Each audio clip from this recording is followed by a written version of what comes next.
শেখ হাসিনা বেগম খালেদা জিয়াকে তার বাসভবন থেকে, তার স্বামীর স্মৃতি বিজড়িত বাসভবন থেকে বিতাড়িত করেছিল, উচ্ছেদ করেছিল। ভাগ্যের কি নির্মম পরিহাস, আজকে শেখ হাসিনা নিজেই বাংলাদেশ ছেড়ে চলে গেছেন, বাংলাদেশ ত্যাগ করতে হয়েছে, পালিয়ে গেছেন, এই দেশে থাকতে পারেন নাই। তাই বলতে চাই, বিএনপির বিরুদ্ধে, বেগম খালেদা জিয়ার বিরুদ্ধে, তারেক রহমানের বিরুদ্ধে কেউ নতুন করে ষড়যন্ত্র করার যদি কোনো স্বপ্ন দেখে থাকেন, তাহলে আমরা সেটা বলবো তাদের সেই স্বপ্ন দুঃস্বপ্ন। ইনশাআল্লাহ আগামী কিছুদিনের মধ্যে নির্বাচন হবে এবং সেই নির্বাচনে জনগণের রায় নিয়ে বেগম খালেদা জিয়া, তারেক রহমান, বিএনপি ইনশাআল্লাহ ক্ষমতায় আসবে এবং জনগণের শাসন, গণতান্ত্রিক শাসন আমরা কায়েম করব। বন্ধুগণ, গত 15 বছর আওয়ামী লীগ দেশটাকে লুটপাট করে গেছে। শেখ হাসিনা এবং তার পরিবার দুর্নীতি করে আঙ্গুল ফুলে কলা গাছ হয়েছে, দেশে বিদেশে সম্পদের পাহাড় গড়েছে, কিন্তু বাংলাদেশের মানুষ গরিব থেকে গরিব হয়েছে। বাংলাদেশের মানুষের পেটে লাথি মেরে হাসিনা এবং তার পরিবার এবং আওয়ামী লীগ নিজেদের ভাগ্য করার চেষ্টা করেছে।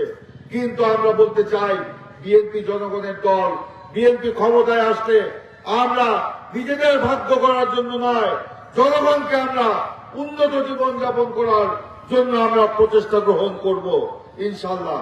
ইতিমধ্যে আমাদের নেতা তারেক রহমান বলেছেন, বিএনপি ক্ষমতায় আসলে আমরা 31 দফা বাস্তবায়ন করে বাংলাদেশকে আমরা একটি গণতান্ত্রিক, সাম্য, মানবিক মর্যাদা এবং ন্যায় ভিত্তিক রাষ্ট্র হিসাবে বাংলাদেশকে আমরা গড়ে তুলব।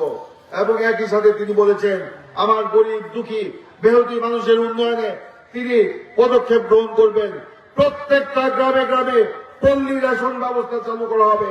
ন্যায্য মূল্যে চাল, ডাল, তেল, লবণ প্রত্যেকটা গরিব মানুষের কাছে পৌঁছে দেওয়া হবে। আওয়ামী লীগের মতো এই টিসিবি দিয়ে যে দুর্নীতি করেছে, সেই দুর্নীতি হবে না, কার্ড করে দেওয়া হবে। প্রত্যেক পরিবারের একজন মহিলা সদস্যের নামে ফ্যামিলি কার্ড দেওয়া হবে।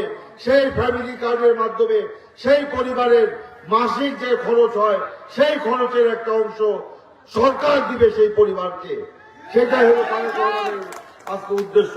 অর্থাৎ ধরেন, একটি পরিবারের মাসিক খরচ যদি 10,000 টাকা হয়ে থাকে, তাহলে তারেক রহমানের সরকার প্রত্যেক পরিবারকে 1500 থেকে 2000 টাকা প্রদান করবে, যাতে তার মাসিক খরচের একটা অংশ সরকার বহন করে, সেই মহিলার মাধ্যমে যেন যায়। তাহলে মহিলারা স্বাবলম্বী হবে এবং সেই মহিলারা সমাজে, তার পরিবারে মর্যাদা পাবে। তারেক রহমান বলেছেন, প্রত্যেক কৃষকের জন্য কৃষক কার্ড করে দেওয়া হবে।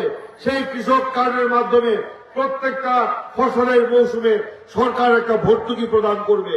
অর্থাৎ ধরেন, 1 কাঠা জমির ফসল তৈরি করার জন্য যদি আপনার কথার কথা 2000 টাকা সারের প্রয়োজন হয়, সরকার হয়তো সেখানে 1000 টাকা ভর্তুকি দিয়ে সেই কার্ডের মাধ্যমে সে কৃষককে দিবে, অথবা তেল অথবা বীজ যে কোনো কৃষক কার্ডের মাধ্যমে দেওয়া হবে।